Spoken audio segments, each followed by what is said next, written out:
सन 1659 एक बलाढ्य आणि अहंकाराने भरलेला सरदार महाराष्ट्राच्या दिशेने रवाना झाला, एकच उद्देश घेऊन, छत्रपती शिवाजी महाराजांचा अंत। तो होता आदिलशाहीचा क्रूर सेनापती अफजल खान। पण त्याला माहित नव्हतं की त्याचं प्रत्येक पाऊल त्याला त्याच्या मृत्यूच्या दिशेने घेऊन जात आहे। मंदिरं उद्ध्वस्त करत, गावं जाळत, अहंकाराच्या ज्वाळांमध्ये पेटलेला खान सह्याद्रीच्या कुशीतल्या एका किल्ल्याकडे निघाला होता आणि तो किल्ला म्हणजे प्रतापगड। धुक्याने वेढलेला, दऱ्यांनी सजलेला, सूर्यकिरणांनी भगवामय झालेला प्रतापगड। प्रतापगड फक्त दगडांचा किल्ला नाही, तो स्वराज्याच्या बुद्धीचा, धैर्याचा आणि पराक्रमाचा जिवंत पुरावा आहे, जिथे शांततेतही एक वादळ दडलेलं आहे। 10 नोव्हेंबर 1659 प्रतापगडाच्या पायथ्याशी ठरली ती भेट। एक बाजूला अफजल खान, शक्तीवर गर्व करणारा, आणि दुसऱ्या बाजूला शिवराय, शांत पण आतून ज्वालामुखी। रणांगण तलवारीनेच जिंकायचं नसतं, कधी कधी बुद्धीचं शस्त्रही धारदार असतं, हे आपल्याला त्या घटनेतून समजलं। खान पुढे सरकला, महाराजांनी मिठी मारली आणि क्षणातच विश्वासघात। खंजीर चालवला गेला, पण सह्याद्रीचा सिंह आधीच सज्ज होता। वाघनख चमकलं आणि एका क्षणात इतिहास घडला। अफजल खान जमिनीवर कोसळला आणि सह्याद्री दणाणून गेला,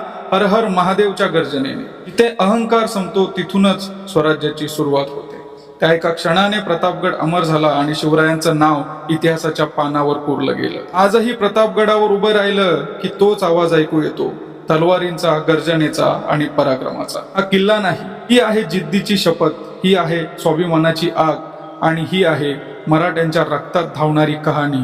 जय शिवाजी, जय भवानी।